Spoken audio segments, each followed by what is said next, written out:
नमस्कार, मैं हूँ संजय शर्मा। आप देख रहे हैं 4 PM news network.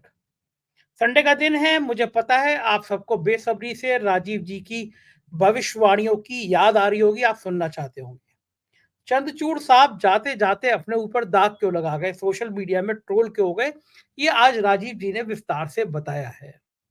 Narendra Modi ji कौन-सा गुल खिलाने जा रहे हैं और चंद्रचूड़ अपने नौकरी के आखिरी 2 महीने में क्या धमाका करने जा रहे हैं, ये भी आज की चर्चा का विषय है। केजरीवाल की जमानत और उसके पीछे के खेल पे भी हम लोग बात करेंगे। बहुत इंटरेस्टिंग बातचीत है आज जो मेरी और राजीव जी की होने जा रही है। आपसे अनुरोध है कि और मैं हर बार कहता हूँ, अगर आपका ज्योतिष में यकीन हो तो प्रोग्राम देखिए, ना हो तो बिल्कुल मत देखिए। मेरा ज्योतिष में यकीन है इसलिए मैं ये प्रोग्राम करता हूँ। राजीव जी पेशे से इंजीनियर हैं, ज्योतिष शास्त्र में उन्होंने बहुत साल अध्ययन किया है, इसलिए वो ज्योतिषी वाली भविष्यवाणियाँ किया करते हैं। कुछ सही होती हैं, कुछ गलत भी होती हैं, लेकिन काफ़ी सम्मान है उनका देश और दुनिया में। तो चलते हैं राजीव जी के पास, उससे पहले रिक्वेस्ट ये कि बहुत मन से 4 PM म्यूज़िक चैनल बनाया। पिछले हफ्ते हमने भगवान गणेश की एक आरती डाली और बहुत लोगों ने उसको सराहा। मैं बम्बई गया था, पंकज त्रिपाठी जी जो जाने-माने एक्टर हैं, उनके घर गया था। उनकी पत्नी मृदुल जी का भी इस गणेश वाली जो आरती है, जो गीत है, उसमें उनका बहुत बड़ा योगदान है, मैं उनको थैंक यू कहूँगा। बहुत सुंदर है। आप 4 PM म्यूजिक पे जाइएगा और गणेश जी वाली जो गीत है वो सुनिएगा, कितना सुंदर चित्रण है, कितनी सुंदर लोकेशन है, कैसा सुंदर गीत गाया है। और वो जो इलाहाबाद वाला लड़का है जो गैरेज पे गाड़ी धोता था, भगवान की ऐसी कृपा हुई हमारे पास, हमारे उनकी कृपा से हम उसके पात्र बने। हमने उसको गाड़ी धोने से लेके बम्बई पहुँचाया, उसके सारे हुलिया बदली गई, कपड़े, बाल कटिंग और सब सब कुछ, बहुत कुछ है। मैं अभी बता दूँगा तो आपकी रोचकता खत्म हो जाएगी। शनिवार को उसका गाना रिलीज़ कर रहा हूँ मैं। आप सोचिए, गाड़ी लड़का गैरेज पे गाड़ी साफ कर रहा है, उसके बाद बम्बई जा रहा है, उसके बाद बम्बई की यात्रा है, बड़ा-सा स्टूडियो है, एक गाना दिखाया जा रहा है, वो गाना शहनाबाज का इस शनिवार को रिलीज़ कर रहे हैं। 4 PM म्यूज़िक बहुत मन से हमने बनाया है। गरीब बच्चों को जो कुछ नहीं कर सकते, कोई रिक्शा चला रहा है, कोई मज़दूर है, उन सबको प्रतिभा निखारने का एक प्लेटफ़ॉर्म देने की कोशिश है। 4 PM म्यूज़िक पे भी ज़रूर जाइएगा और उसको सब्सक्राइब करिएगा, कमेंट करिएगा कि वो हमारी वो कोशिशें आपको कैसी लगती हैं। चलते हैं राजीव जी के पास, और एक रिक्वेस्ट और कि चैनल को जॉइन और सब्सक्राइब करना ना भूलें। चलते हैं राजीव जी के पास। 4 PM न्यूज़ नेटवर्क में स्वागत है राजीव जी आपका। अरविंद केजरीवाल की जमानत हुई और लोग मेरे को मैसेज करने लगे, देखो राजीव जी ने पहले ही कह दिया था कि अगस्त में जन्मदिन है अरविंद केजरीवाल जी का और जमानत उनकी हो जाएगी। आपका शायद 10 या 11 अगस्त को हमने वो वीडियो लोड किया था और उसका क्लिप कर करके मुझे भेजने लगे। मुझे बड़ा अच्छा लगा कि आपकी भविष्यवाणी, आपने दावा किया था कि जमानत हो जाएगी, जमानत हो गई। और आपने मुझसे कहा था कि तुम्हारा म्यूजिक चैनल बहुत अच्छा चलेगा। तो ईश्वर की कृपा से मुझे उम्मीद नहीं थी। एक-एक कभी 2-3 गाने डाले, 2-2 लाख लोगों ने देख लिया उस गाने को। तो राजीव जी, मेरी ज़िंदगी में ये म्यूजिक वाला जादू कैसे हो गया? थोड़ा बता सकते हैं? हाँ, देखिए ऐसा है। पहली बात तो मैं आपके क्या नाम है, सभी दर्शकों को, आपने पिछले प्रोग्राम में मेरे ब्रदर की डेथ का ज़िक्र किया था, तो मैं सभी दर्शकों को, दुनिया भर से मेरे पास शोक सांत्वना के संदेश आए थे। मैं सभी लोगों का, अपने पूरे परिवार के सहित सभी लोगों का आभार व्यक्त करता हूँ।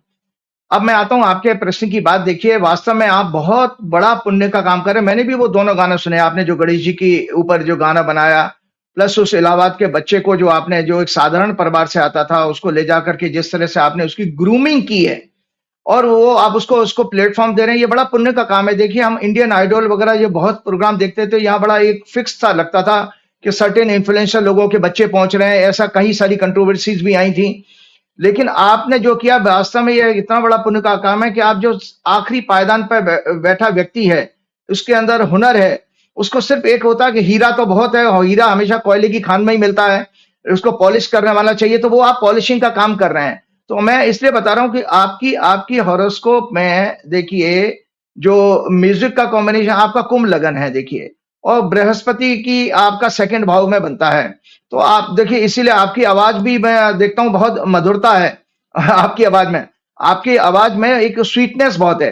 तो ये बृहस्पति के कारण यह हो रहा है कि भाई आपने इस तरफ आप क्यों आए हैं, क्योंकि ये भी आपकी जिंदगी में एक मुकाम लिखा था कि आप म्यूजिक चैनल बना करके भी लोगों को एक बहुत बड़े अवसर प्रदान कर सकते हैं। ये वास्तव में बहुत बड़ा पुण्य का काम है। अब मैं आपके बहुत आता हूँ। बहुत बहुत शुक्रिया राजीव जी, आपने इतना हौसला बढ़ाया। वाकई में गैरेज पे गाड़ी साफ कर रहा था, गाड़ी धो रहा था, गाड़ी धोते होते गाना गा रहा था। इलाहाबाद के एक सज्जन ने वीडियो भेजा, मेरा मन को छू गया कि देखो गाड़ी धो रहा है और गाड़ी धोते धोते गाना गा रहा है। तो शहनवाज को हमने फिर इलाहाबाद से हम बम्बई ले गए, और बेचारा वो जैसे गाड़ी धोने वाला कोई भी नौजवान होता है, फिर उसको बड़े बड़े कपड़ों के शोरूम में ले गए, दाढ़ी थी, फिर उसके बाल कटवाए, दाढ़ी कटवाई, कपड़े पहनाए, उसको रियाज कराया, और रियाज कराने के बाद में उसको बढ़िया सा एक नया गाना लिखवाया। और वो गाना अगले शनिवार को, हम संडे को ये प्रोग्राम कर रहे हैं, शनिवार को शहनवाज का वो गाना आएगा। आप सबसे मैं राजीव जी के आशीर्वाद से, ईश्वर की अनुकंपा से आप सबसे ये अनुरोध करूंगा, देखिए कोई घमंड नहीं कर रहा, मैं नहीं कर रहा ये काम, ईश्वर को उस शहनवाज को ऊपर वाला गाड़ी बंबई के स्टूडियो तक पहुंचाना था। मैं नहीं होता, राजीव जी होते, राजीव जी नहीं होते कोई और होता। उसने मुझे इसके लिए पात्र बनाया, 4 पीएम को पात्र बनाया, तो उसका शुक्रिया। हम शहनवाज को गाड़ी धोने से और गैरेज से लेकर बंबई तक ले गए। शनिवार को, यानी राजीव जी जब अगली बार आएंगे उससे एक दिन पहले, शहनवाज का वो गाना जो गैरेज के शुरू होगा और बंबई तक पहुंचेगा, वो गाना, गाना सुन के आप, उसकी पूरी हुलिया हमने दिखाई है कि कैसे गैरेज हो रहा है, और बाद में बंबई में आके शहनवाज शहर से शहनवाज बन गया है।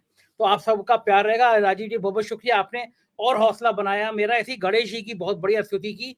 पंकज त्रिपाठी जी का बड़ा उसमें योगदान था, मैं बहुत बढ़िया फिल्म एक्टर हैं, मैं उनके घर भी गया था, गणेश जी को उन्होंने पूजा कर रहे थे, वो उनकी पत्नी दोनों, उनका भी इस गीत में गणेश प्रतिमा, गणेश जी की जो आरती है या गाना है, उसमें उनका भी बहुत बड़ा योगदान है। उन सबका मैं बहुत बहुत आभारी हूँ। राजीव जी, अब मैं आता हूँ आपके ज्योतिष वाले सवाल पर। अरविंद केजरीवाल की जमानत हो जाएगी, ये आप इतना दावा कैसे कर रहे थे? कैसे लग रहा था आपको कि भैया हर हालत में सीबीआई वाले केस में अरविंद केजरीवाल को जमानत मिलेगी?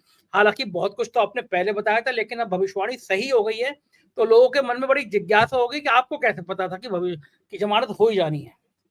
देखिए, सबसे बड़ी बात मैं बताता हूँ कि ये एक इतनी अच्छी रिसर्च है, और अरविंद केजरीवाल ही नहीं, लगता है जैसे हनुमान जी ने मुझे आप पार्टी के लिए जो है एक कॉन्फिडेंस बिल्डिंग के लिए मेरी भविष्यवाणियां काम कर रही हैं, और बहुत सारे लोग आप पार्टी के लोग मुझे फॉलो भी कर रहे हैं। मैं आपको बता देता हूं कि एक स्टेज में आपका गोदी मीडिया और बाकी पत्रकारों की फील्ड में भी जब एक एक करके इनके बड़े नेता जेल में जाने लगे थे, तो लोगों ने जिस तरह से, आपको याद है कि इंडिया अलायंस के बारे में कहना शुरू कर दिया, ये तो खत्म हो गया, टूट फूट जाएगा। सेम केस आप पार्टी के लिए भी हो गया कि भाई आप पार्टी तो खत्म, और दिल्ली में तो राष्ट्रपति शासन लग जाएगा, और ये वगैरह वगैरह। लेकिन आप देख रहे हैं पिछले 2 महीने में घटना चक्र ऐसा घूमा, एक एक कर उनके सारे बड़े नेता बाहर आ गए, और किस समय राइट टाइम पर आए हैं कि जब हमारे प्रचार के लिए 2 स्टेट और 2 स्टेट और आने वाले हैं, 4 स्टेट प्लस दिल्ली का चुनाव भी आने वाला है, जनवरी फरवरी में होता है। तो सबसे पहले मैं दर्शकों को दिखाना चाहूंगा कि ये हॉरोस्कोप मैंने डिस्कस की थी अरविंद केजरीवाल जी की। ये अरविंद केजरीवाल जी की हॉरोस्कोप है। अरविंद केजरीवाल जी का जन्म 16 अगस्त 1968 को शुक्रवार के दिन 7:34 30 पे सिवानी करके हरियाणा में जगह है, वहां हुआ था। और मैं आपको जानकारी के लिए बताता हूँ, एक मैंने राइटअप भी दिखाया था, मैंने उस टाइम ये राइटअप लिखा हुआ था 11 अगस्त के प्रोग्राम में, और उसमें मैंने लिखा था 14 जुलाई 2024 से 11 सितंबर के ग्रह गोचर सूक्ष्म दशाओं के आधार पर संकेत दे रहे हैं कि इनको सीबीआई केस में भी बेल मिल जाएगी। अब आप बताइए, मैं तो 11 अगस्त को बात कर रहा हूं, घटना घटी है 13 सितंबर को, और मैं कोई सुप्रीम कोर्ट में या वकालत के बारे में मेरी कोई इतनी नॉलेज तो है नहीं, मैं तो सिर्फ घटनाओं के आधार पर बता रहा हूं। तो मैं आज सिलसिलेवार में वो ट्वीट भेजूंगा राइट फ्रॉम बिगिनिंग। आपको याद होगा लोकसभा के चुनाव में भी अरविंद केजरीवाल को 10 मई को जो है जमानत हुई थी, जो प्रचार करने के लिए 20 दिन का मिला था उनको टाइम, वो भी भविष्यवाणी मेरे नाम में है, और उस भविष्यवाणी को मैं आज सिलसिलेवार आप बताता हूं दर्शकों को, इससे सुंदर रिसर्च नहीं होगी। देखिए, अरविंद केजरीवाल 21 मार्च 2024 को रात्रि को 9 बजे अरेस्ट होते हैं। 21 मार्च 2024 को रात्रि के 9 बजे। ये एस्ट्रोलॉजी लवर्स के लिए एक्सीलेंट रिसर्च है, और प्रूव करती है अगर डेटा क्या होता है, हमको ज्योतिष में चाहिए time of date of birth, time of birth और प्लेस ऑफ बर्थ। और आपको दर्शकों को बता देते हो जो ये कुंडली कोई एक अनोखी चीज नहीं है, इसे नॉर्मल एस्ट्रोनॉमिकल इवेंट, भाई घटना घट रही है, उस समय ब्रह्मांड में तारे तो कहीं ना कहीं हैं, हमने उन तारों को पिक्चर के फॉर्म में स्क्वायर शेप में बना के दे दिया, और उसी से हम घटना को तो बता रहे हैं। ये क्या कमाल है। तो आपको मैं बताता हूं कि करेक्ट होती है, कितनी एक्यूरेट सक्सेसफुल प्रेडिक्शन की जा सकती है अगर डेटा करेक्ट हो। अरविंद जी का लियो लग्न और एरीज साइन है, मेष राशि है। मैं जो आप ट्वीट दिखाइएगा, मैंने ट्वीट तैयार कर रखी है, स्टूडियो में भेजूंगा मैंने 10 अप्रैल 11 बजे 10 अप्रैल को 11 बजे रात को, और दूसरा ट्वीट किया था मैंने 28 अप्रैल 8 पीएम को, 8 बजे रात को, कि इनको जुडिशियल रिलीफ मिलेगा। साथ ही क्योंकि मार्च में जब ये अरेस्ट हो गए तो हताशा छा गई पूरी तरह से, रातों रात उठा लिया गया, उनको क्वेश्चनिंग के लिए बुलाया और अरेस्ट कर लिया। तो साथ ही मैंने अपने मई के फर्स्ट वीक में 4 पीएम चैनल पर, आपके फर्स्ट वीक का प्रोग्राम है मई का, इसमें मैंने कहा था, और जानते कितनी बड़ी बात करी थी उसमें, मैंने आपके उस प्रोग्राम में कहा था कि ब्रह्मांड की कोई ताकत अरविंद केजरीवाल को 14 जुलाई से आगे जेल में नहीं रख पाएगी, और 14 मई से, सॉरी 14 जुलाई 14 मई, और आप देखिए वो मई फर्स्ट वीक का प्रोग्राम, और एग्जैक्टली 10 मई को उनको जमानत हो जाती है। तो ब्रह्मांड की शब्द वो बड़ा पॉपुलर हुआ था, और अरविंद जी ने मेरे बारे में बताया भी था जब आपने उनका इंटरव्यू किया था। तो अपने मई फर्स्ट वीक में 4 पीएम चैनल के वीकली प्रोग्राम में कहा था कि ब्रह्मांड की कोई ताकत इन्हें 14 मई से ज्यादा जेल में नहीं रख सकती, और उनको बेल 10 मई को मिल गई। ST granted interim bail to him on 12 July, 12 जुलाई को दोबारा एससी ने ईडी के केस में उनको जमानत दे दी। और उसमें भी देखिए, मेरे को बंबई से एक मेरे मित्र ने फोन किया, अरे राजीव जी वो आज सुप्रीम कोर्ट में मैटर लगाओ, मैं तो भूल गया था कि आप करिए, तो आप बताता हूं, वो भी आप ट्वीट अभी इस कंबाइंड ट्वीट में आएगी। मैंने सुबह 10 बजे, 10:30 बजे सुप्रीम कोर्ट शुरू होती है प्रोसीडिंग, और 10:10 पर मैंने, देखो कोई इतना आज की देर में मैंने कोई रिस्क नहीं लेगा, देखिए पूरा पिटाई होने का योग है कि 10:10 पे मैं ट्वीट करता हूं कि अरविंद केजरीवाल को आज जमानत मिल जाएगी, और देखिए जमानत मिल गई। तो ये सब चीजें क्यों हो रहा है? तो सुबह 10:10 पर 12 जुलाई को मैंने प्रेडिक्शन की थी, ही will get relief from supreme court today. अपने 11 अगस्त 2024 के वीकली प्रोग्राम में मैंने वंस अगेन केजरीवाल की हॉरोस्कोप पर चर्चा करते हुए कहा था कि इनका लग्न लियो है, और लियो लगन का स्वामी सूर्य होता है। अरविंद जी का जन्म 16 अगस्त का है, और लगभग 16 अगस्त के आसपास ही सूर्य जो है सिंह राशि में आता आपके कर्क राशि से, तो उनका लग्नेश लगन में आ रहा था, तो मुझे दिख गया था कि इनको जो है जमानत मिल जाएगी इस महीने में। और सूर्य हमेशा दर्शकों की जानकारी के लिए बता देता हूं कि सूर्य एक राशि में 1 महीने रहते हैं। जैसे चंद्रमा 2.25 दिन रहता है, मंगल 45 दिन रहता है, बुध 17 दिन रहता है, शुक्र 27 दिन रहता है, और सूर्य 1 महीना रहता है, और आपका जो है क्या नाम है, बृहस्पति 1 साल रहते हैं, शनि 2.5 साल रहते हैं, और राहु और केतु 1.5 साल रहते हैं। मैंने पूरा ड्यूरेशन बता दिया कौन ग्रह किस राशि में कितने समय रहता है। तो मैंने ये इनका 16 अगस्त को लियो में एंटर करेगा, जो 16 सितंबर 2024 तक रहेगा, इसी राशि में रहेगा। Hence he will get bail in this period. देश काल पात्र के अनुसार, संजय जी मैं बताऊं, ये होता ना देश काल पात्र।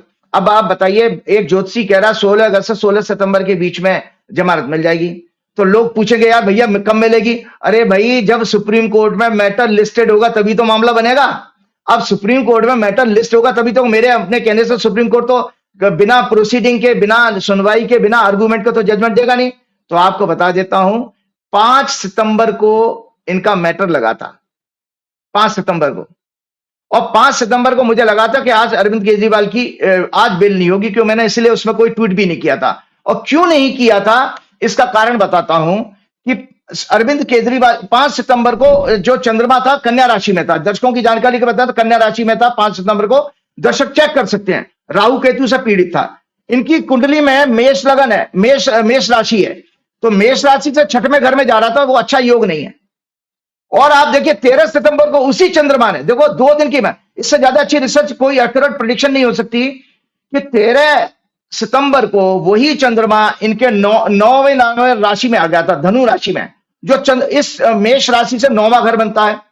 तो मैं आपको बता दे रहा हूं कि इनको जब एस्ट्रोलॉजी के उस दिन रिलीफ इसलिए नहीं दिख रहा था क्योंकि माइंड एंड हैप्पीनेस और सेलिब्रेशन का सिग्निफिकेटर चंद्रमा was in Rahu Ketu axis in Virgo sign, कन्या राशि में था, और मंगल से पीड़ित हो रहा था उस दिन।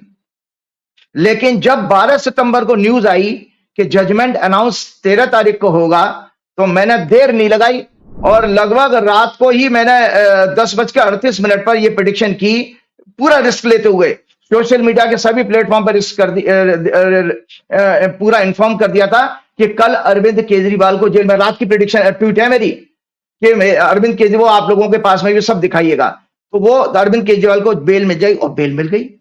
आप इसके अलावा आपको मैं बताता हूं, और अरविंद केजरीवाल बाहर है और अपना अच्छा प्रचार करें। एक जानकारी और दे देता हूं, मैंने आपके प्रोग्राम में एक हिंट तो दिया था, यह बात मई के महीने की है। मैं वृंदावन में एक संत के आश्रम में था, मेरा नाइट स्टे था, रात को 11 बजे, मैं नाम नहीं लूंगा, आप पार्टी के एक बहुत सीनियर जो है एमपी का मेरे पास फोन आया। उन्होंने कहा कि आचार्य जी हमारे दूसरे भाई का भी काम करा दीजिएगा। तो मैं हंसने लगा, मैंने किसकी बात कर रहे हैं? मनीष सिसोदिया की? बोले जी। तो मैंने कहा भेजो उसकी कुंडली। तो उन्होंने उसी समय उनकी हाथ से बनी हुई कुंडली मेरे को फॉरवर्ड की। मैंने रात को 11 बजे ही लैपटॉप खोल करके मनीष सिसोदिया की कुंडली देखी और मैंने कहा कि इनको बेल तो मिल जाएगी। एक तो योग अभी बन रहा है 2-3 हफ्ते का, इसमें मिली तो मिली, नहीं तो अगर जुलाई अगस्त में इनको बेल जरूर मिलने वाली है। फिर कुछ मुझे उनको पूजा पाठ जैसे कुछ बातें करनी थी, तो उन्होंने कहा मैं भाभी से बात कराऊंगा।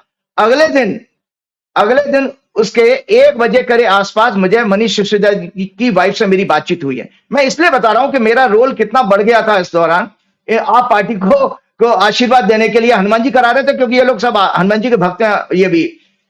तो आप देखिए 1 बजे जब मनीष सिसोदिया जी की वाइफ ने मेरे से बात की, अच्छी महिला है, तो मैंने उनसे कहा कि आप ये वाला जाप करिए, तो वो कह रही मैं सब कर रही हूं और इससे ज्यादा कर रही हूं। तो मैंने कहा चिंता मत कीजिएगा, वही सारी बातें मैंने उनको रिपीट करके बताई कि मनीष सिसोदिया की जमानत हो जाएगी, जुलाई अगस्त तक बाहर आ जाएंगे, या 3 हफ्ते में होती है, नहीं तो जुलाई अगस्त में आ जाएंगे। वो इसलिए कहा था संजय जी, सभी दुनिया के लोगों को पता है, भारतवर्ष के लोगों को, कि जून के महीने में, मई में मेरी बात हो रही है, जून के महीने में कोर्ट बंद रहते हैं छुट्टी के कारण, तो भाई मेट्रो तो जुलाई में ही आएगा। और मैं आपको बता रहा हूं कि उसके बाद हमारी बात करते हूं, और देखिए 16 महीने से वो बंदा जेल में था, तो आप बताइए कि अगस्त में बेल क्यों हुई है? तो आप मनीष सिसोदिया जी की जो बेल है वो फाइनली 9 अगस्त को बेल मिली है उनको। तो ये सब आपको मैं बता रहा हूं। और मनीष 16 महीने से जेल में थे, फाइनली ऑन अगस्त 9 उन्हें सुप्रीम कोर्ट से रिलीफ मिला, और के कविता को भी 27 अगस्त को मिला। मैं आपको इसलिए बात बता रहा हूं, आपको पता है आपके प्रोग्राम में मैंने कहा था कि मोदी जी ने इतने अशुभ समय में शपथ ली है कि 3 महीने में इनकी जो जितनी धत पिटी है वो आज तक कभी इनके 2002 से कभी नहीं इतना बुरा समय आया होगा।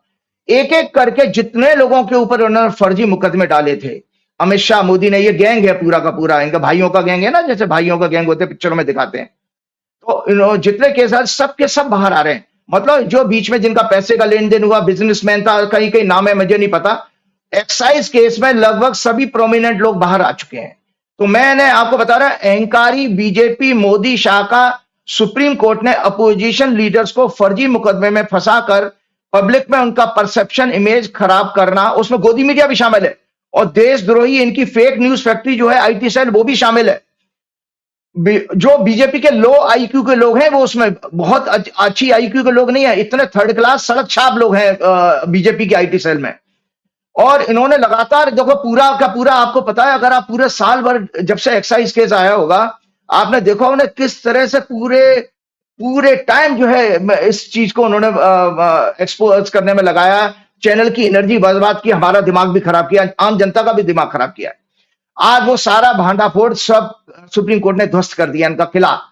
सभी लोग फेक एक्साइज केस में रिलीफ होकर बाहर स्टेट इलेक्शन के टाइम पर बाहर आ गए हैं।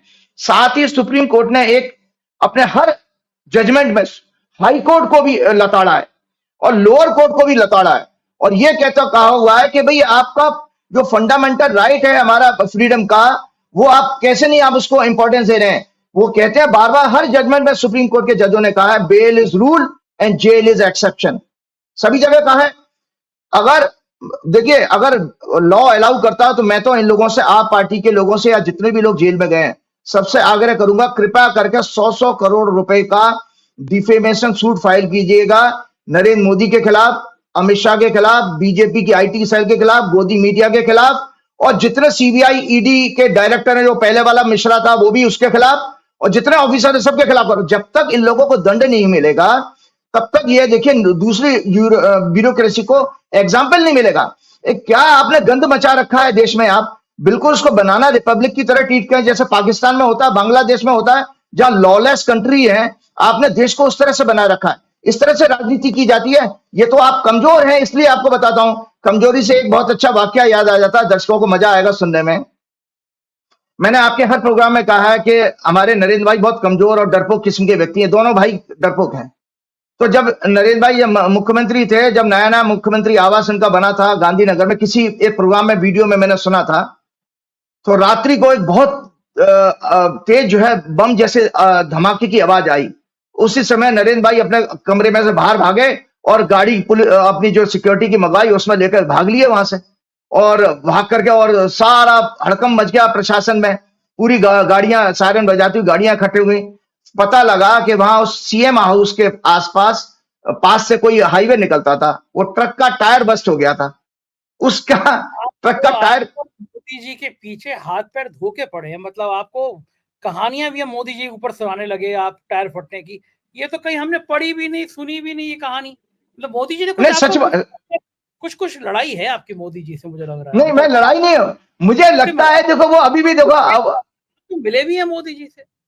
हाँ मुझे 3-4 बार मोदी जी मेरी मूछें देख करके बड़े प्रभावित है, वो आंखों से देखने लगे, तो मैं वो मुझे कोई फर्क नहीं पड़ता। देखो सच्ची बात यह है कि इस व्यक्ति का ऑरा इतना नकारात्मक है, नेगेटिव है। वो अभी हम उस विषय पे भी आएंगे, जिसके घर में चला जाए, जिसके घर में जिसके ऊपर हाथ लग दे, जिसको जप्पी मार ले, जिसको गले लगा ले, सोचो उसका बंटाधार निश्चित है। जैसा एक भस्मासुर की 24-25 सालों से वो आदमी सत्ता के शिखर पे है, मुख्यमंत्री रहे लगातार, प्रधानमंत्री रहे लगातार, तो कुछ तो सितारे उनके भी मजबूत होंगे ना, गिरे होंगे। बिल्कुल नहीं, वो मैं आपसे सहमत हूं। देखिए आप, ये आपको बता दूं, हर दर्शक को ये जानकारी देना चाहता हूं, आपकी कुंडली में अगर सफलता का योग है, आप कितना ही साधारण परिवार में पैदा हुए, वो आपको मिलेगी जरूर। तो वही नरेंद्र भाई के साथ हुआ कि उनकी फैमिली बैकग्राउंड कैसी भी हो, उनके भाई पॉलिटिक्स में हो या ना हो, लेकिन वो इस मुकाम तक पहुंचे तो वो अपने पूर्व जन्म के कर्मों के कारण पहुंचे थे। लेकिन हमारे शास्त्र, हमारे आध्यात्मिक सारे ग्रंथ, स्क्रिप्चर्स ये कहते हैं कि जब आपको इस जन्म में सफलता मिले, वो पूर्व जन्म के संस्कार के कारण है, तो इस जन्म में अच्छे कार्य करने चाहिए। लेकिन हमारे नरेंद्र भाई ने उस अपॉर्चुनिटी को गवा दिया, और इसीलिए देखिए जितना तेजी से वो उठे हैं, 20 साल का उनका राजनीतिक, 2022 से 22 साल का उनका राजनीतिक कैरियर हो गया।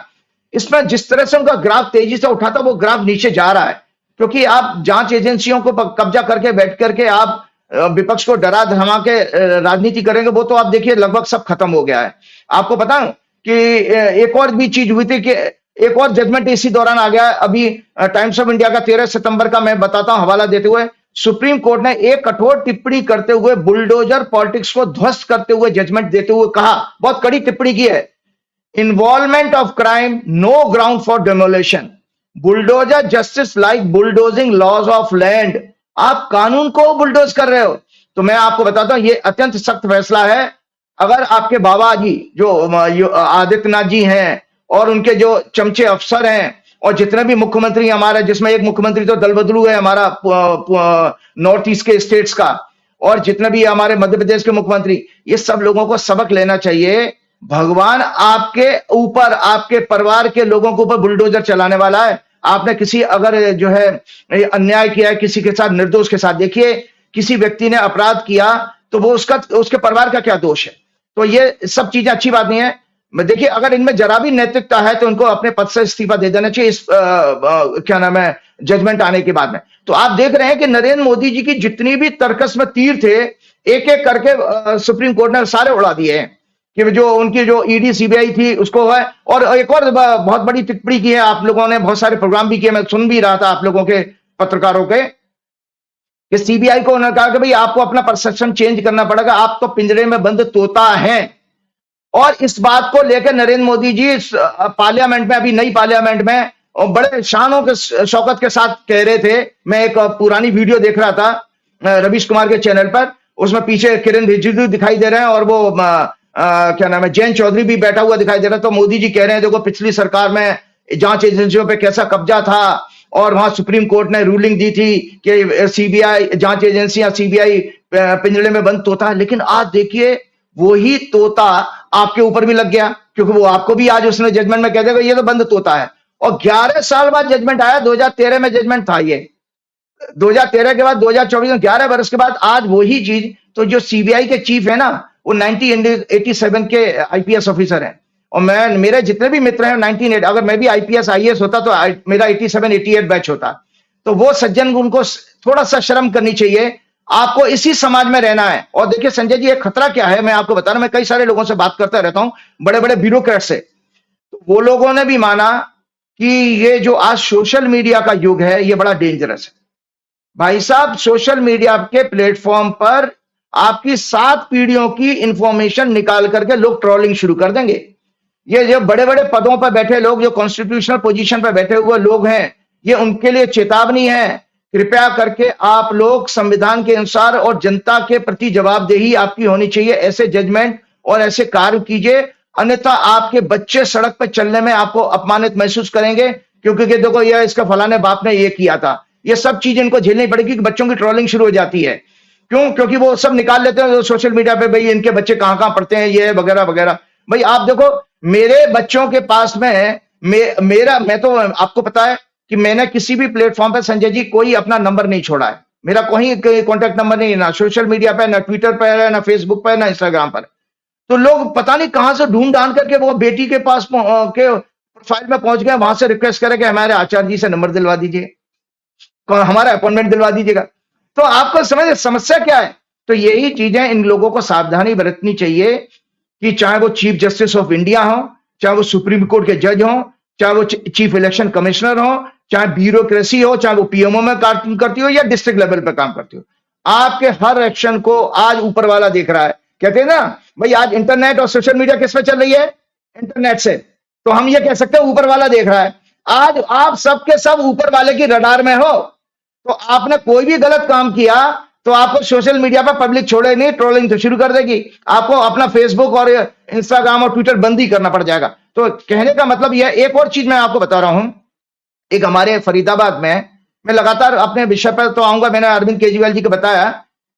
एक फरीदाबाद में जहां मैं रहता हूं संजय जी, अभी पीछे एक गौ रक्षकों के 4-5 अति उत्साहित लोगों ने, जो जिनका कुछ बैकग्राउंड क्रिमिनल भी मिला, उन्होंने मिस्टेकन आइडेंटिटी के केस था। एक ब्राह्मण, 20 साल के ब्राह्मण लड़के को गोली मार दी, ये सोच करके वो मुस्लिम है और जो है ये मतलब जानवरों को उठाने वाला गैंग है, और उसका पूरा 29 किलोमीटर तक पीछा किया था। ये मेरे घर के पास की घटना, जहां मैं रह रहा हूं बिल्कुल उसके पास की घटना है। तो आपको मैं बता रहा हूं कि ये इस बच्चे का केवल एक ही अपराध था कि वो अपने कुछ फ्रेंड्स के साथ नाइट में कुछ स्नैक्स खाने के लिए गया था। 3-4 फ्रेंड थे, उसमें एक फीमेल फ्रेंड भी थी। कई दिन तक ये न्यूज़पेपर का हेडलाइन बना रहा। उस लड़के के माँ बाप ने, जानते हैं दुखी होकर क्या, हमारे घर के पीछे ही रहते हैं, वो पीछे वाली लोकेलिटी में ही, कि वो उन्होंने कहा था कि भाई या तो हमारे बेटे को न्याय दिलवा दो या हम दोनों आत्महत्या कर लेंगे। उनके माँ बाप ने दुखी होकर के ये कहा था। देखिए, आवारा पशुओं के नाम पर आपके उत्तर प्रदेश की तो बहुत बड़ी समस्या है। आवारा पशुओं के नाम पर संजय जी आज तक गवर्नमेंट की कोई कॉन्क्रीट प्लानिंग है? आप तो उत्तर प्रदेश के इतने बड़े पत्रकार हैं, आप देखते, बताइए, हुआ है कोई, बनी है कोई कॉन्क्रीट प्लानिंग, कोई पॉलिसी है? नहीं है ना। तो हम तो यही कहते हैं, भैया ये लोग इतने गौरक्षक भक्त हैं और गाय को माता मानते हैं, किसी भी जानवर को। तो मैं तो ये कहता हूं, और इनकी वजह से क्या दिक्कत हो रही है, छोटे या बड़े शहरों में जगह जगह एक्सीडेंट हो जाते हैं और बेचारी लावारिसों की तरह इधर की उधर घूमती रहती हैं। हम क्या नाम है, लंदन गए, दुबई गए, ऑस्ट्रेलिया गए, भाई साहब एक जानवर सड़क पर नहीं दिखाई देगा। वहां वास्तव में सड़क पर ड्राइविंग करने का आनंद आता है और सड़क पर कोई भीड़ भाड़ नहीं, कोई वहां पर रैश ड्राइविंग नहीं करता है। एक गाड़ी से भी ज्यादा का गैप मेंटेन करके चलते हैं। दुबई में तो और ज्यादा सख्त कानून है। वहां पर अगर आपने दो गाड़ी का गैप नहीं मेंटेन किया, 2 गाड़ियों के बीच में, तो आपका चालान हो जाएगा। कैमरे लगे हुए जगह जगह। तो मतलब कितना ही कोई सडन ब्रेक मारे तो टक्कर नहीं हो सकती वहां पर, दुबई में ये। तो मैं आपको बता रहा हूं कि वहां पर है। तो अब मेरा आप लोगों के, आपके चैनल के माध्यम से एक रिक्वेस्ट है, इन गौ भक्तों से, इन बीजेपी वालों से और इन संघ के लोगों से, इन विश्व हिंदू परिषद वाले लोगों से, कि भाई आपके घर में हम ये सारी जितनी आवारा पशु हैं आपके घर में बांध देते हैं। मुख्यमंत्री आदित्यनाथ अपने जितनी उनके पास जगह वहां वो बांध लें। हर बीजेपी का एमपी एमएलए बांधे, हर कार्यकर्ता बांधे, हर जिला अध्यक्ष बांधे, तो फिर आवारा पशुओं की समस्या ही खत्म हो जाएगी। बांधो ना, तुम सेवा करो, तुम्हें पुण्य ज्यादा मिलेगा, ले लो भाई पुण्य अपना। भाई राजीव जी बात हो रही थी फैसलों की, तो एक चीज़ पूछना चाहूँगा, बड़े मन में कौतूहल था, लोगों ने सवाल पूछा। आपने चंद्रचूड़ साहब जब शपथ ले रहे थे तो आपने उनकी बात करी थी कि उनका कार्यकाल कैसा रहेगा। लेकिन जब उनका कार्यकाल का अंतिम दौर चल रहा है, उन्होंने प्रधानमंत्री मोदी जी को अपने घर क्या बुलाया, मोदी जी ने महाराष्ट्रीयन टोपी क्या पहनी, चंद्रचूड़ साहब की आलोचना शुरू हो गई। तो जाते-जाते चंद्रचूड़ साहब की छवि पर अगर एक तरह मैं कहूँगा दाग सा लगा। ये कौन से ग्रह थे कि जो चंद्रचूड़ साहब इतने नायक बने हुए थे, जाते-जाते लोग उनको ट्रोल करने लगे, उनके बारे में सवाल करने लगे। क्या चंद्रचूड़ साहब की जन्मपत्री है आपके पास? कोई काल ऐसा था, कोई ग्रह ऐसे थे, कोई समय ऐसा था कि जब वो खुद ट्रोल हो गए? बहुत अच्छी बात। मैं इस प्रश्न का बहुत अच्छे से जवाब दे सकता हूं। कारण यह है क्योंकि चंद्रचूड़ जी का कार्यकाल कैसा रहेगा, यह भविष्यवाणी भी मेरे नाम है। मैंने ही ट्वीट किया था कि चंद्रचूड़ जी अपने कार्यकाल में बहुत सख्त डिसीजन लेंगे।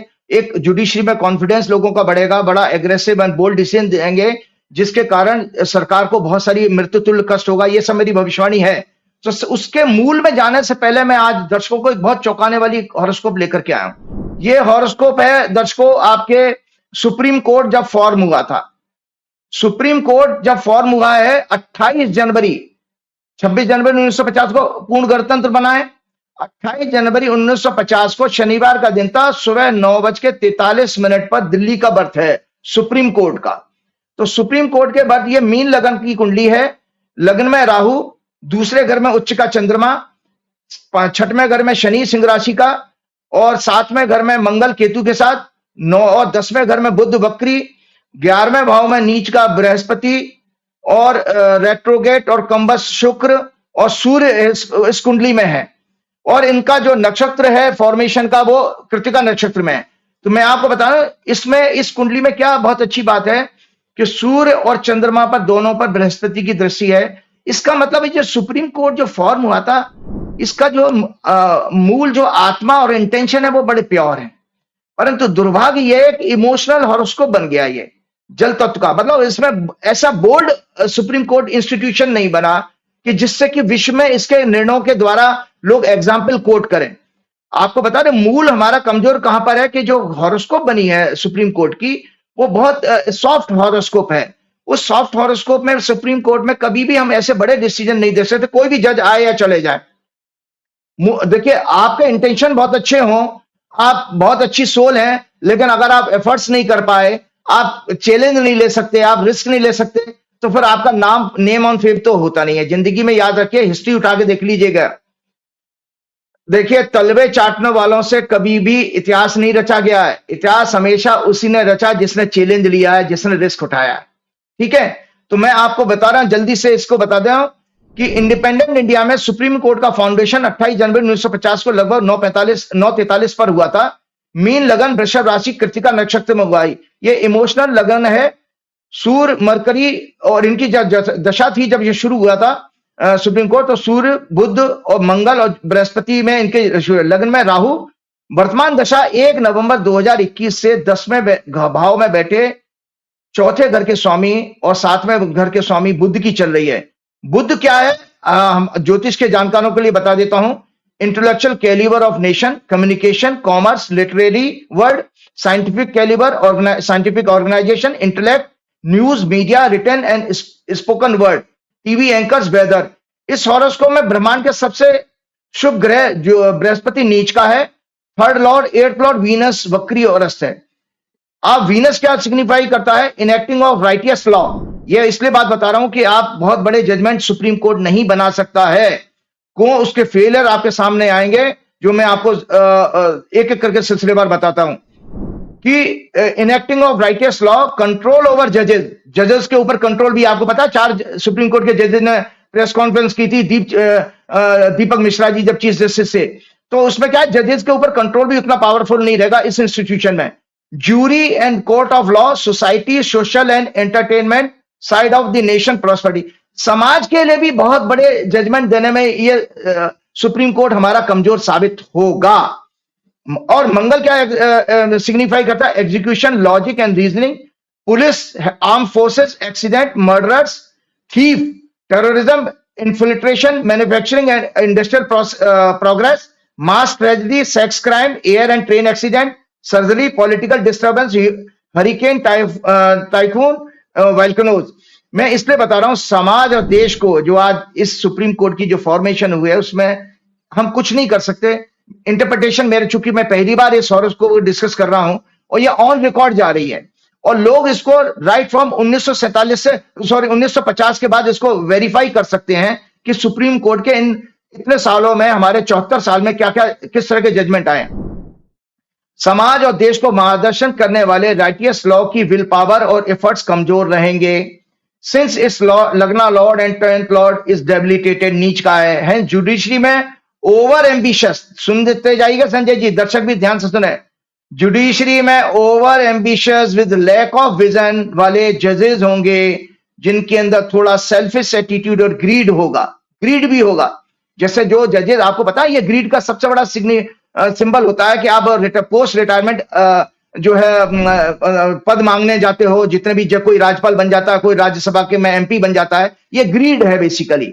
भगवान ने आपकी 60 साल 65 साल उम्र दी थी, रिटायरमेंट के बाद अगर आप किसी का हक मार रहे हो तो ये ग्रीड माना जाता है शास्त्रों की निगाह में। तो और आपको बताता हूं कि विद लैक ऑफ विजन जो देश का और डेमोक्रेसी का वर्ल्ड में मिसाल कायम करने में ज्यादा सक्सेसफुल नहीं होंगे। सम जजेस में बी ग्रीडी एंड सेल्फिश, जिन्हें देश समाज और जनता के प्रति समर्पण, जिनका देश समाज और जनता के प्रति समर्पण बहुत कमजोर होगा, क्योंकि नौवा घर और second Lord Mangal is afflicted. Supreme Court के बहुत से जजेस में लॉजिक और रीजनिंग भी कमजोर होंगे, उनका एग्जीक्यूशन भी डाउटफुल और कमजोर होगा। अब केजरीवाल का केस देख लीजिए आप। केजरीवाल के केस में हम देख सकते हैं कि अभी उन्होंने जो जजमेंट दिया है तो उसमें उनका क्या, वो चीफ मिनिस्टर के ऑफिस में नहीं जा सकते, फलाना ढिकाना, ये क्या मतलब है यार आपका। और कलकत्ता में जूनियर डॉक्टर्स का सुप्रीम कोर्ट के जजमेंट को माना नहीं, सुप्रीम कोर्ट के डॉक्टर जजमेंट को। तो आप देख रहे हैं कि सुप्रीम कोर्ट में वो फायर की कमी है, तब तो वो आपका सुप्रीम कोर्ट का जजमेंट कैसे कोई डिसओबे कर सकता है। महाराष्ट्र का केस आपको पता है किस तरह से सुप्रीम कोर्ट ने पूरे महाराष्ट्र के केस को, चाहे वो शिवसेना के तोड़ने का केस हो, चाहे सरकार गिराने का केस हो, चाहे एनसीपी को तोड़ने का केस हो, किसी में कोई क्लियर कट जजमेंट नहीं आया बाबूजी। और सेबी और अदानी रिलेटेड मामले में भी आपको ऐसे ही हाल मिला। ये इसलिए मैं बता रहा हूं कि लोग, मैं बातें कही हैं वो आप वेरीफाई करिए कि ग्रहों के हिसाब से क्यों हो रहा है। सेबी और अडानी केस को भी हम देख चुके हैं कि क्या जांच हुई है और कैसे उन्होंने जांच कमेटी बनाई थी अडानी कमेटी में, सेबी वाले मैटर में, कि जिसमें वो एक भट्ट साहब थे, वो एसबीआई के चेयरमैन थे और एसबीआई अदानी ग्रुप में पैसा लगा रहा है और लोन दे रहा है। इसी तरह कामत साहब थे, वो एसबीआई आईसीआईसीआई बैंक के हेड रहे हैं और आईसीआईसीआई बैंक भी वहां पैसे लगा रहा है। तो आप इन लोगों से कैसे आप जांच की उम्मीद कर सकते हैं कि इनके तो वेस्टेड इंटरेस्ट थे। तो और आपने देखा राफेल का मसला भी आपको पता ही है कि उसका जजमेंट भी ढुलमुल आया। पेगासस इलेक्शन कमिश्नर्स का जो अपॉइंटमेंट का केस, वो भी ऐसे ठंडे बस्ते में गया। ईवीएम बीवीपैट मशीन का भी केस ऐसे गया। इलेक्ट्रॉनिक बॉन्ड के भ्रष्टाचार को नेग्लेक्ट करना, आप एक तरफ इलेक्ट्रोरल बॉन्ड को तो आपने इलीगल ठहरा दिया, लेकिन उसके पीछे जो भ्रष्टाचार हुआ उसमें सुप्रीम कोर्ट ने बिल्कुल केस को एंटरटेन करने से मना कर दिया। तो ये आपके अंदर ये स्ट्रेंथ, ये पावर, ये क्यों नहीं थी? क्योंकि आपकी मूल हॉरोस्कोप में ये वीकनेस है। और इसके अलावा बताऊं, दिल्ली वर्सेस सेंटर का भी एक जजमेंट आया था, उसमें भी वो अब तक अभी भी पेंडिंग है। मतलब सबसे बड़ा टेन्योर आपको पता है पिछले 10 साल में, 10 या 12 साल में सबसे बड़ा टेन्योर इनको मिला था, चंचू साहब को। इनका भी जो है कार्यकाल बहुत रिमार्केबल नहीं कहा जाएगा। जाते जाते तो उन्होंने जो कंट्रोवर्सी की वो क्यों की, उसका जवाब अभी मैं देता हूं, आपके प्रश्न का जवाब भी उसी में है। दिल्ली वर्सेस सेंटर का वीक जजमेंट, गवर्नमेंट को सख्त आदेश देने में, कॉन्स्टिट्यूशन को स्ट्रिक्टली एग्जीक्यूट करने में, आदि जजमेंट में हम ये सब ट्रेंड देख सकते हैं। आपको मैं बता देता हूं, जो हमारे क्या नाम है, वो है सुप्रीम कोर्ट के चीफ जस्टिस साहब, उनको एक बात गीता से सीखनी चाहिए। गीता है ये, श्रीमद् भागवत गीता बता रहा हूं। तो ये भगवान का कम से कम संदेश, चंद्रचूड़ साहब 2 महीने बाद रिटायर हो जाओगे, भगवान की इस संदेश को तो सुनकर के आत्मचिंतन जरूर करोगे। मोदी जी को बुला के आपने क्या कांड कर दिया, वो तो आप आने वाला समय देखेगा।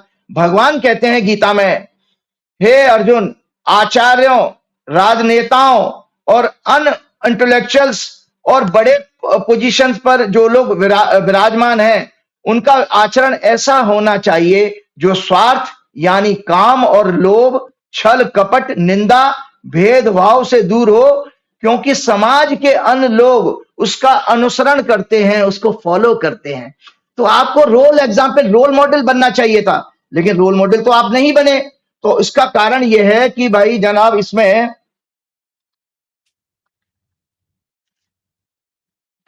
ठीक बात है कि रोल मॉडल बनना चाहिए था, लेकिन रोल मॉडल नहीं बन अब पाए। ये बात बताता हूं, ये आपकी जो है हॉरोस्कोप है सुप्रीम कोर्ट के जो चीफ जस्टिस बने हैं इनकी, इसमें इसमें मैं इसमें बता रहा हूं कि देखिए अभी क्या हुआ कि इनकी जो है अभी जो वर्तमान में सूर्य में देखो 10th house is heavily afflicted. इनकी जो कुंडली मकर लगन की, इन्होंने 9 नवंबर 2022 को ओथ ली थी, 12:15 पे इन्होंने चार्ज लिया है। और उसमें वैसे तो इनकी सुबह 9 बज के कुछ मिनट की 10 बज के कुछ मिनट की शपथ है, लेकिन उन्होंने इंटरेस्टिंगली जो है जो वर्किंग शुरू की है 12:15 पे। तो इसलिए मैंने कहा कि वर्किंग शुरू हुए तो सुप्रीम कोर्ट का कार्यकाल उसी से देखा जाएगा। तो वर्तमान में इनकी इस कुंडली के अनुसार जो दशा है सूर्य में बुध की चल रही है, और सूर्य में बुध जो है इनकी कुंडली में 6वें भाव में चंद्र कुंडली से पीड़ित है, जिसके कारण इनको ये कंट्रोवर्सी आई है। इनकी जो कंट्रोवर्सी बनी है वो इसी के कारण है कि ग्रहों की दशा के कारण इनको जो है ये सब अपमान झेलना पड़ा है। बिल्कुल ठीक बात है, मैं सहमत हूँ। और अब एक दूसरे अगले सवाल की तरफ चलता हूँ, मैं ले चलता हूँ आपको। हाँ, आज के हाँ। शो का आखिरी सवाल होगा एक वो। एक एक एक मैं 1 सेकंड और लूंगा, 1 सेकंड और लूंगा। आपको मैं बताता हूं, मुझे वो पेपर में ढूंढा था, सॉरी दर्शकों को। मैं वर्तमान में इस हॉरोस्कोप की दशा सूर्य बुध राहु 15 अगस्त से इनकी शुरू हुई है, सूर्य बुध राहु। तो हमेशा आपको पता है राहु इनका कुंडली में चंद्र कुंडली से 6-12 की एक्सिस में बैठा है।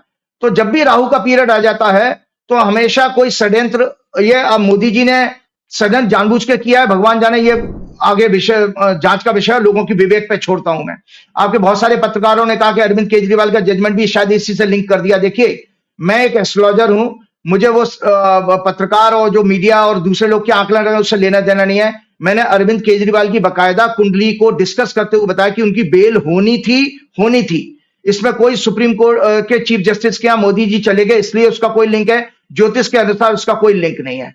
हाँ, ज्योतिष के अनुसार जो चंचूड़ जी की ओथ की हॉरोस्कोप दिखाई है, मैंने उसमें बताता हूं 15 अगस्त 2024 से सीजेआई चंचूड़ के लिए एक अपमान का, ह्यूमिलेशन का फेज चल रहा है, और 30 सितंबर तक चलेगा। 30 सितंबर तक चलेगा, 15 अगस्त से शुरू हुआ ये, तो ये 30 सितंबर तक रहेगा। ये क्योंकि ये सूर्य में बुध और राहु, ये प्लेनेट जो है इनके 10वें भाव और चंद्र कुंडली से 6वें भाव में हेवीली एफ्लिक्टेड है। इसीलिए कुछ दिन पहले ये गणेश पूजन में मोदी को बुलाकर एक स्ट्रॉन्ग कंट्रोवर्सी में फंस गए, क्योंकि इनके ह्यूमिलेशन का फेज 15 अगस्त 2024 से शुरू हो गया था, जो 30 सितंबर 2024 तक रहेगा। इन्हें मोदी एक दरअसल मोदी जी का एक ऑरा नेगेटिव है, वो जिससे मिलते हैं गले लगते हैं उसका सर्वनाश शुरू हो जाता है। दरअसल ये किसी के घर अगर जाएं तो उसके यहाँ नाना प्रकार के कष्ट और सफरिंग, लॉसेस, बीमारी इत्यादि आना शुरू हो जाएंगे। बता चुके हाँ, आज का आखिरी हाँ, तो जी ये तो नहीं, एक और चीज बता रहा हूं। देखिए एक इसका ऑरा देखो, हमारा ऑरा जानते कैसे, जैसे आपने बहुत अच्छा काम किया, एक गरीब बच्चे को आप आगे कर रहे हो तो इससे ऑरा इंप्रूव होता है। क्यों होता है मैं बता देता हूं कि ये देखिए ये इनका ऑरा ऐसा नेगेटिव क्यों है, क्योंकि ये 2014 से किसी भी गरीब का कष्ट बांटते हुए दिखाई नहीं दिए होंगे। किसानों, सैनिकों, दुर्घटनाग्रस्त लोगों का, सेक्स क्राइम से पीड़ित महिलाओं, आदिवासियों के घर इंदिरा, राजीव और राहुल की तरह कभी मिलने नहीं जाते, उन्हें गले नहीं लगाते। किसी बताओ गांव देहात में कीचड़ में मोदी जी को जाते हुए देखा हो। दया, करुणा, मैत्री, प्रेम, सेवा, सहयोग के भाव न होने के कारण इनकी आत्मा राक्षसी प्रवृत्ति से पीड़ित है। ये सदैव हेट स्पीच शब्दों के डिस्टॉर्ट करके, अब आप देखिए शब्दों को डिस्टॉर्ट करके उन्होंने गणेश जी जेल में बंद है, ये अभी हरियाणा की रैली में बात कर रहे हैं। क्या मतलब है इसका? ये शब्दों को डिस्टॉर्ट करके, और राहुल गांधी ने क्या वहां कहा अमेरिका में, उन शब्दों को भी तोड़ मरोड़ के चाहे सिखिज्म के लिए। आखिरी सवाल सुन लीजिए मेरा। राहुल गांधी अमेरिका जाते हैं तो विवाद क्यों जाता है? ये आखिरी सवाल मेरे आज के शो का। राहुल गांधी के अमेरिका दौरे से विवाद क्यों होता है? राहुल गांधी कंट्रोवर्सी में क्यों जाते हैं? बीजेपी हमला क्यों करने लगती है? राहुल गांधी का अमेरिका का कोई कनेक्शन है क्या? जी बस 1 सेकंड रुको, बिल्कुल। तो आपको बता रहा हूं इनकी, और ये शब्दों को डिस्टॉर्ट करके भ्रम से और असत्य फैलाकर परसेप्शन बिगाड़कर अन्य भ्रष्ट तरीकों से काला धन, जांच एजेंसियों को फर्जी मुकदमे और अन्य जघन्य अपराधों से केवल और केवल अपना स्वार्थ सिद्ध करना जानते हैं। इनकी 2002 से राजनीतिक यात्रा केवल इसी फिलॉसफी पर आधारित है। एक अच्छी चीज बता देता हूं, अभी तो परसेप्शन तो उन्होंने ये सब प्लान था कि पूरी मराठी वेशभूषा में वो गए थे। महाराष्ट्र का चुनाव उनके दिमाग में था। आपने देखा होगा जब राम मंदिर का मुद्दा था, उससे पहले 11 दिन उपवास किया, वो दक्षिण भारत में चले गए।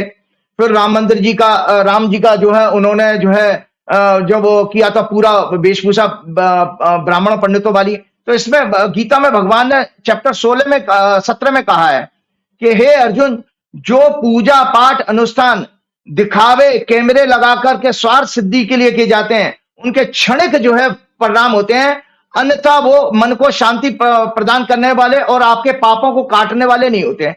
तो इसीलिए आपने देखा कि मोदी जी ने जितनी, चाहे वो संसद की वो सेंगोल के साथ पूजा करी थी, चाहे वो राम मंदिर की पूजा, कोई रास नहीं आई। संसद भी लीक कर रहा है, राम मंदिर भी लीक कर रहा है, और वहां की राम जी की सीट भी हार गई है। तो मैं आपको बता रहा हूं, जाते जाते बता देता हूं राहुल गांधी के प्रश्न का जवाब देने से पहले, कि चंद्रचूड़ साहब 30 सितंबर के बाद कुछ बड़ा काम करने जा रहे हैं रिटायरमेंट के टाइम पर। वो क्यों करने जा रहे हैं? हाउएवर, सीजीआई का टेन्योर 30 सितंबर 2024 से 11 नवंबर 2024 तक चलने वाली जुपिटर की दशा में होगा, जो उनके 5th हाउस से ट्रांजिट कर रहा है। 1 अक्टूबर 2024 से कुछ अच्छे जजमेंट देंगे, जुडिशियल रिफॉर्म पर गाइडलाइन दे सकते हैं और अपनी इमेज को पुनर्स्थापित करके जाएंगे चंद्रचूड़ साहब। ये बात हमारी आप लिख करके रख लीजिएगा। एक चीज और मैं आपको बता देता हूं कि ये भगवान भला करे, ये देखिए, ये राहुल गांधी की हॉरोस्कोप, ठीक है। राहुल गांधी की हॉरोस्कोप जो 19 जून 1970 का जन्म है, हम सभी जानते हैं। इस हॉरोस्कोप में इसका लग्न जो है, संजय जी देखिएगा, इसका लग्न जो है अभी गोचर कर रहा है, जो 25 अगस्त को आया था कन्या राशि में, और पीड़ित है राहु केतु से। शुक्र जो है कन्या राशि में नीच का होता है। तो ये राहुल गांधी के लिए कंट्रोवर्सी क्यों आई, इसका ज्योतिषी कारण बता देता हूं। हालांकि बातें उन्होंने बिल्कुल स्पष्ट की, क्योंकि उसकी मूल हॉरोस्कोप तो एक संत की है। बृहस्पति उसके सूर्य को देख रहे हैं, उसके लगन में बृहस्पति बैठे हैं, सारे त्रिकोण भावों पर उनका प्रभाव है। वो वास्तव में पॉलिटिशियन कम एक संत महात्मा ज्यादा है। दरअसल जब राहुल गांधी ने यूएस यात्रा प्लान की, तब उनका लग्न शुक्र नीच का, राहु केतु और मंगल से पीड़ित था 12वें भाव में। 12वां भाव होता है अपमान का, ह्यूमिलेशन का। ये एक गुड, अगर कोई अच्छा ज्योतिषी होता तो इस अवस्था में उनको विदेश यात्रा करने के लिए मना करता।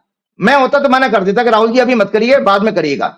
ये यात्रा उनको 18 सितंबर के बाद करनी चाहिए थी, 18 सितंबर के बाद जो आने वाला है। 18 सितंबर से आप देखिएगा राहुल गांधी का फिर से बाउंस बैक शुरू हो जाएगा, क्योंकि इसमें इनका जो है, और क्यों बाउंस करेगा, 6वें घर में इनका ट्रांजिटिंग राहु है, जो 5th लॉर्ड की ट्रांजिट में 5th लॉर्ड चल रहा है।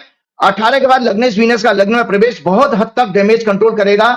उन्हें 16 सितंबर 2024 से 16 अक्टूबर 2024 तक थोड़ा सावधान रहना पड़ेगा। एक चेतावनी बता रहा हूं, 16 सितंबर 2024 से आने वाली से 16 अक्टूबर तक सावधान रहना पड़ेगा।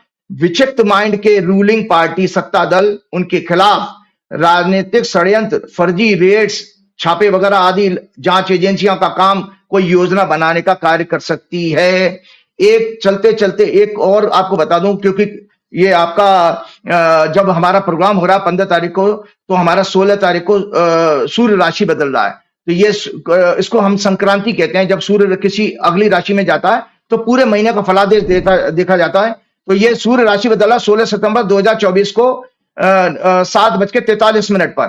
तो ये दिल्ली का बर्थ है। तो मैं चलते चलते आपको बता देता हूं कि इसमें बहुत सारी बड़े नेताओं के अशुभ समाचार आ रहे हैं। राजा के अकाल मृत्यु, प्रजा के नाना प्रकार के कष्टों का योग बन रहा है, और बड़ी पोजीशन पर बैठे हुए लोगों के इसमें स्कैंडल में फंसने का और त्याग पत्र देने का योग आ रहा है इस कुंडली के अनुसार। एक चलते चलते मैं आज एक विषय और है, उसके बाद मैं आपके प्रोग्राम से आप लोगों से माफी चाहूंगा कि थोड़ा सा धर्मशास्त्र, क्योंकि मैंने कर्मकांड के आचार का कोर्स किया तो इसलिए जानकारी है कि हमारे 18 तारीख से श्राद्ध शुरू हो रहे हैं। और श्राद्ध का महत्व क्या है, श्राद्ध क्या है, 2 मिनट मैं आपको लूंगा। अपने पूर्वजों का मृत्यु के पश्चात जिनकी मुक्ति नहीं हुई है, शास्त्र विधि से पूजन करके, ब्राह्मण भोजन एवं दान करके हम सम्मान के, ये पितृ पक्ष होता है ये बेसिकली। पितृपक्ष भाद्र पक्ष शुक्ल पूर्णिमा से प्रारंभ होकर आश्विन कृष्ण पक्ष की अमावस्या तक 16 दिन तक मनाया जाता है। इस समय सूर्य कन्या राशि में गोचर कर रहा होता है, इसीलिए आपने देखा कनागत कहते हैं, कनागत, कना कहते हैं कन्या का शब्द बिगड़ते बिगड़ते कना आ गया, गत मतलब है गति, मूवमेंट से गोचर कर रहा है, इसीलिए कनागत भी कहते हैं। ऐसी मान्यता है कि इस समय पितृलोक चंद्रलोक को पितृलोक कहा गया है, जो पृथ्वी के ज्यादा नजदीक आ जाता है। तो इसलिए माना जाता है कि पितृ हमारे आसपास घूमते हैं 15-16 दिन में। तो जो कोई भी आदमी, आपको पता है कि आपके जब अगर आपका मोक्ष ना हो, कोई अंतिम संस्कार ना हो हिंदू रीति के अनुसार, तो हमारी कुछ योनियों में हम पितृ योनि में चले जाते हैं, फिर भटकते रहते हैं। क्योंकि कर्म करने में सक्षम मानव है, इसलिए मानव ही अपनी मुक्ति के लिए प्रयास कर सकता है, पितृ नहीं कर सकते। तो इसलिए उनके संतानों को, उनके लोगों को, उनके लिए निमित्त कुछ करना चाहिए, ऐसी मान्यता है जिससे उनको मोक्ष मिले। भूलोक के काफी ऐसी मान्यता है कि इस समय पितृलोक भूलोक के काफी समीप होता है, अतः हमारे पूर्वजों का इस दौरान हमारे नजदीक वास होता है। हमारी हिंदू संस्कृति पुनर्जन्म पर आधारित है। व्यक्ति जन्म लेकर जब संसार में आता है तब उस पर 3 प्रकार के ऋण होते हैं, देव ऋण, ऋषि ऋण, पितृ ऋण। और पितृपक्ष में श्राद्ध करके हम अपने मृत्यु के पश्चात माता पिता व अन्य पूर्वजों का ऋण उतारते हैं। जन्म से लेकर हमारे सामर्थ्यवान होने तक माता पिता नाना प्रकार के कष्टों को उठाकर हमारा पालन पोषण करते हैं। हमें जीते जी उनकी सेवा करके मृत्यु उपरांत तर्पण या श्राद्ध करके उनकी शांति के लिए पूजा अर्चना करनी चाहिए। याद रखें, हमारे पूर्वज यदि प्रसन्न रहेंगे तो हमें भी अपनी संतानों से सुख मिलेगा, उनकी पढ़ाई लिखाई अच्छी होगी, वे अच्छे संस्कार पाकर एक अच्छे इंसान बनेंगे। हमारे पूर्वज हमें सौभाग्य, धन, दान, अच्छे स्वास्थ्य का भी आशीर्वाद देते हैं। इस दौरान करना क्या चाहिए? बस पितृपक्ष में हमें सात्विक भोजन करना चाहिए, मांस मदिरा से दूर रहें, विष्णु सहस्त्रनाम का पाठ, गीता का पाठ रोज करें, काम क्रोध लोभ लालच से बचें, दया करुणा के साथ संभव हो तो लोगों की मदद करें, ओल्ड एज होम में जाकर वृद्धों के साथ समय व्यतीत करें, वहां संस्थानों को दान भी दे सकते हैं। एक छोटी सी पीड़ा बता दूं, एक किसी कॉलर का फोन आया था, मैं आपके चैनल के माध्यम से वो संदेश देना चाहता हूं दुनिया के लोगों को। कनाडा से एक सिख फैमिली की वृद्ध 86 वर्ष की लेडी का मेरे पास कॉल आया। उस कॉल में उन्होंने ये प्रार्थना की कि उन्होंने कहा कि मेरी तो 1936 का जन्म है, मतलब सॉरी 32 का जन्म है, और मैं जो हूं अपने बेटे के पास जाना चाहती हूं। मेरा बेटा 20 साल से मुझे बात नहीं कर सकता। तो सिर्फ वो मेरे से अपनी कुंडली ये दिखवाना चाहती थी कि मैं अगर इंडिया का प्रोग्राम बनाऊं, इतने वर्षों बाद इंडिया आना चाहती हैं। देखिए, उस वृद्ध महिला को ये लग रहा था कि मेरे प्राण निकले तो अपनी मातृभूमि पे निकले। शायद वो इसलिए आना चाहती हूँ क्योंकि 86 वर्ष में कौन इंसान कब कब चला जाएगा कोई नहीं जानता। तो वो पंजाब में सज्जन रहते हैं और वो उनका फोन तक नहीं उठाते हैं, व्हाट्सएप पे उनको नंबर ब्लॉक कर रखा उन सज्जन ने। तो वो कहती हैं, उन्होंने मुझसे कहा कि पंडित जी आप ये देख के बताओ मेरी कुंडली से कि मैं अगर इंडिया जाऊंगी तो मेरा बेटा मुझसे मिलेगा। तो मैंने उनसे कहा कि जरूर जरूर मिलेगा, और बाकी मैंने कहा चिंता मत कीजिए, मेरे पंजाब में बहुत संपर्क है और मैं आपके बेटे से मुलाकात कराऊंगा। तो जानती है वो मुझे क्या कहने लगे संजय जी? वो वृद्ध महिला ने कहा कि तुसी रब हो। मुझे, मैंने कहा माता जी रब तो एक ही है, मैं रब तो नहीं हूं, लेकिन हाँ भगवान का भक्त जरूर हूं। इसने आते हैं, मैं आपको इसीलिए हर प्रोग्राम में अंतिम समय में कहता हूं। और आपको एक छोटी छोटी एक जानकारी और बता देता हूं, एक बड़े वीआईपी का केस आया गया था। राजीव, क्या हुआ, अभी मैं दिल्ली से मुंबई फ्लाइट में जा रहा था, तो जैसे ही मैं बैठा पीछे एक बुजुर्ग से थे, उन्होंने मुझसे नमस्कार किया, नमस्कार संजय जी। तो मैं मुस्कुरा दिया। इस तरह फ्लाइट में बहुत लोग मिलते हैं जो 4PM को जानते हैं।